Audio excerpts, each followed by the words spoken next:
দর্শক আসসালামু আলাইকুম। আশা করি আপনারা সকলে ভালো আছেন, আমিও ভালো আছি। প্রিয় দর্শক, আমরা সীমান্তের যে অস্থিরতা সেটা তো দেখতাছি, পাশাপাশি এটা দেখলাম একটি ভিডিওতে যে কষা জায়েদ, এই কষা জায়েদ সুশীল টাকলা জায়েদ অনেকে বলে থাকে, এই টাকলা জায়েদ এই হারামির বাচ্চা, কুত্তার বাচ্চা মন্তব্য করছে কি জানেন?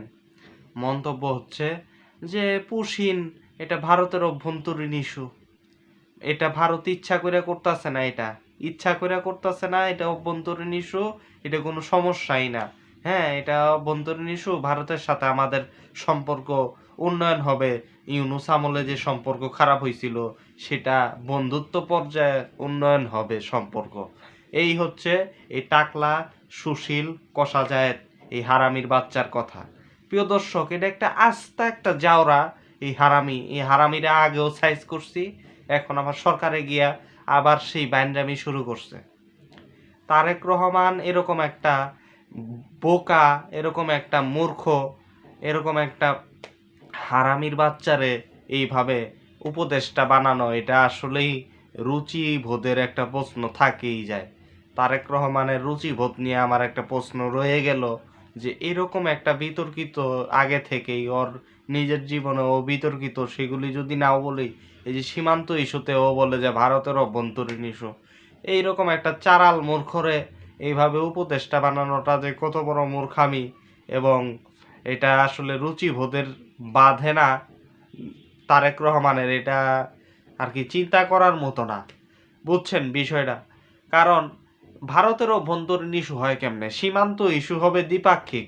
এই মূর্খ নাকি ইউটিউবার, অনেক বড় ইউটিউবার, ওর ফলোয়ারও অনেক বেশি, আমি দেখি সাবস্ক্রাইবার অনেক বেশি। এর যে সাবস্ক্রাইব করে সে আসলে কতটুকু মূর্খ এটা বোঝা আমার মাথায় ধরে না এটা, তাই না? কারণ ওই ইউটিউবার হয়ে খুব ভালো একেবারে বয়ান টয়ান দেয়, হয়তো সেই কারণে আপনারা সাবস্ক্রাইব করছেন এই মূর্খরে।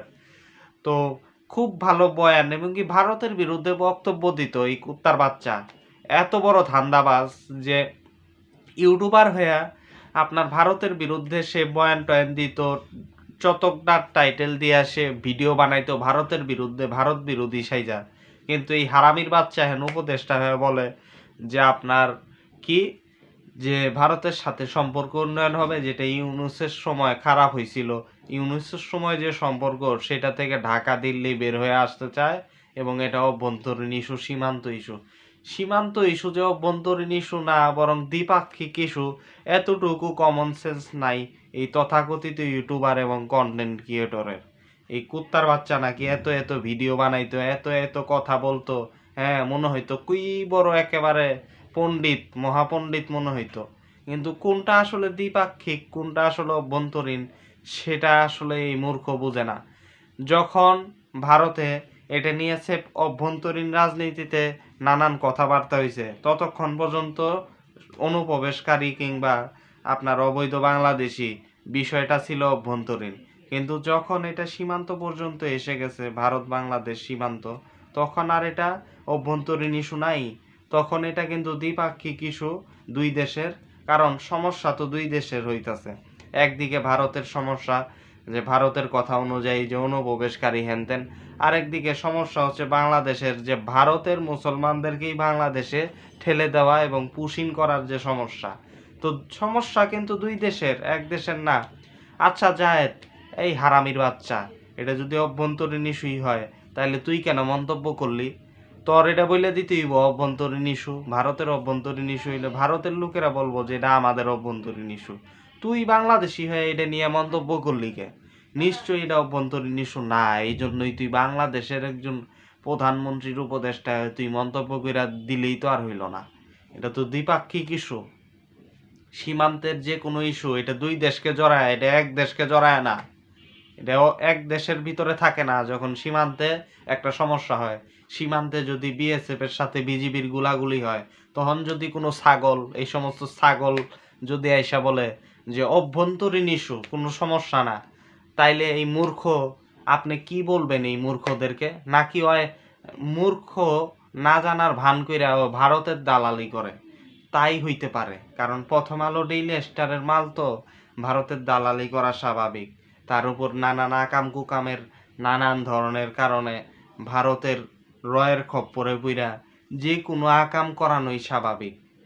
হাওয়ার পোলা মনে করে যে বাংলাদেশটা মনে হয় ভারতের অঙ্গরাজ্য, তাই বাংলাদেশে মনে হয় এমন যে পশ্চিমবঙ্গ একটা রাজ্য, বাংলাদেশ একটা রাজ্য, অ্যান্ড পশ্চিমবঙ্গ থেকে অবৈধ বাংলাদেশিদেরকে বাংলাদেশের অঙ্গরাজ্যে পাঠানো হইতাছে। এই খানকির পোলা হয়তো সেটা মনে করে দেখেই অভ্যন্তরীণ ইস্যু হিসাবে চালায় দিল, কিন্তু অভ্যন্তরীণ ইস্যু না। প্রকৃত অর্থে বাংলাদেশ তো ভারতের কোনো অঙ্গরাজ্য না যে তথাকথিত অভ্যন্তরীণ ইস্যু, বরং বাংলাদেশ আলাদা রাষ্ট্র হওয়ার কারণেই এটা দ্বিপাক্ষিক ইস্যু, অর্থাৎ দুইটা রাষ্ট্রের ইস্যু। এটা পুশিন পুশব্যাক, এটা সবাই বোঝে যে দুইটা রাষ্ট্রের ইস্যু। ভারতের লোকেরা যারা ভারতের পক্ষে হইতে পারে তারাও এটাকে অভ্যন্তরীণ ইস্যু বলবে না, তারা বলবে দুই রাষ্ট্রের একটা সমস্যা, বাংলাদেশ এবং ভারতের মধ্যে একটা সমস্যা। কিন্তু শুয়োরের বাচ্চা এইটা না বইলা সামান্য এই কমন সেন্সটা নাই, উপদেশটা হয়ে বৈশা আছে যে দ্বিপাক্ষিক ইস্যু বনাম অভ্যন্তরীণ ইস্যুর দুইটা পার্থক্য রয়েছে। যখন সে একটা রাষ্ট্রের বিষয়, একটা অভ্যন্তরীণ রাজনীতি একটা রাষ্ট্রের, ওইটার অভ্যন্তরের সমস্যা হইতেছে, তখন এটা অভ্যন্তরীণ ইস্যু। কিন্তু যখন আরেকটা রাষ্ট্র জড়ায় যায় এবং যখন এটা সীমান্তে ইস্যু হয়, সীমান্ত দুই দেশের হয়, এক দেশের হয় না। যেমন বাংলাদেশ ভারত সীমান্ত, এটা বাংলাদেশেরও সীমান্ত রয়েছে বাংলাদেশের পাশে, এবং ভারতের সীমান্ত ভারতের দিকে। যখন ইস্যু সীমান্ত, তখন কিন্তু আর এটা অভ্যন্তরীণ ইস্যু থাকে না। এবং বর্তমানে ভারত যে বাংলাদেশ সীমান্তে লোকজন নিয়ে এসে এইভাবে ভিড় করতেছে, তখন আর এটা সে ভারতের ইস্যু নাই, তখন এটা বাংলাদেশেরও ইস্যু, যেহেতু বাংলাদেশের বিজেপি এইখানে এই পুশব্যাক পুশিন এগুলি ঠেকাইতেছে, এবং বাংলাদেশের সাধারণ মানুষকেও সেখানে রাত জেগে পাহারা দিতে হইতাছে। সেখানে ঢাকায় বসেই জায়েদরা ফাইজলামি করে কিভাবে আমাদের সাথে। তারেক সরকারকে অবশ্যই এটা নিয়ে ভাবতে হবে, এবং এই সমস্ত সুশীল কুশীল জায়েদ মূর্খ, নাম্বার ওয়ান মূর্খ, যে কোনটা দ্বিপাক্ষিক ইস্যু আর কোনটা অভ্যন্তরীণ ইস্যু এটা বুঝে না। এর জুতা পিটা করা উচিত এই হারামির বাচ্চারে, যে না বুঝে দায়িত্ব আছে কেন। এরকম এরকম লোকেরা কিভাবে দায়িত্ব পায়, আবার কন্টেন্টও তৈরি করে বড় বড়।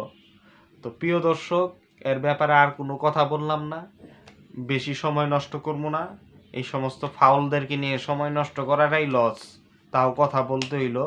আপনারাও এদের ব্যাপারে প্রতিবাদ করেন। তারেক সরকারের উচিত ইমিডিয়েটলি এই সমস্ত জাউরাদেরকে সরানো সরকার থেকে। প্রিয় দর্শক, আজকে এই পর্যন্তই। আল্লাহ হাফেজ।